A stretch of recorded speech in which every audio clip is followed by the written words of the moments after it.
Absolutely everything about it. So there's other kombuchas on the market, but they're not what we would consider to be real kombucha. None of them actually, we've had them tested. None of them actually have any considerable amount of probiotics, and there's just, a trace amount.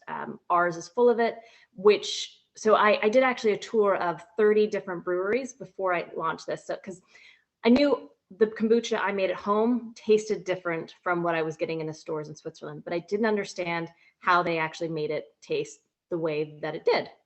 And so I went about figuring out how you can make kombucha differently. I don't have a background in food science. I love to cook, always have, but I don't have it on a food science kind of a stage. So I set about finding out how different people are doing this. I started contacting breweries, told them I was writing a blog about kombucha, which I thought, yeah, maybe I'll do someday, we'll see. So it wasn't entirely a lie.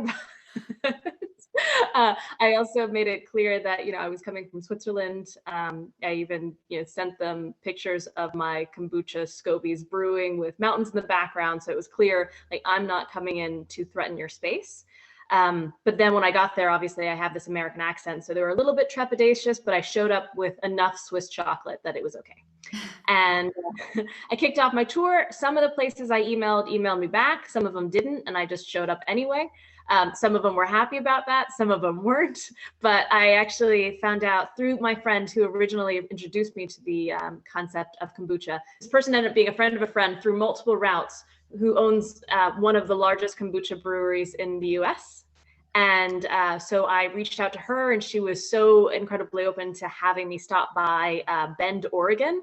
And I'd always wanted to go to Oregon. So I thought, why not just do an entire tour of the West Coast of the US and the different breweries I can go to? And yeah, I found out everything about brewing kombucha. And I'm very lucky that I had the time and opportunity to do that. And so I found out what it was that other kombucha breweries in Switzerland were doing. And it comes out of a very simple reason that if you don't have a population that knows what kombucha is, and you're trying to sell it, you need to make it cheap and easy to access and easy to store.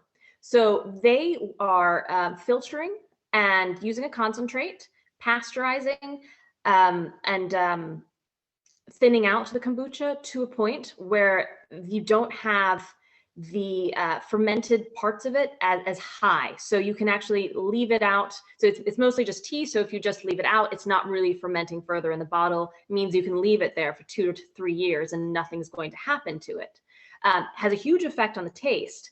But unlike Camembert or Champagne, there's no actual regulation or saying this is what kombucha has to be.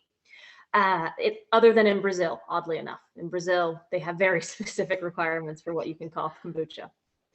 So I decided, actually, there's a huge market for people who want real kombucha in Switzerland, people who actually want kombucha that's full of probiotics, that's going to do the great stuff for you that it's meant to do.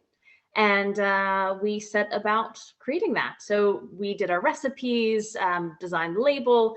We had, so many brainstorming sessions about what we were going to name the company. At one point in time, we were brainstorming Heidi Kombucha, because it's Swiss, and then decided all we're trying to communicate is that it's real kombucha that's of high quality made in Switzerland. So why don't we just call it the Swiss Kombucha Company?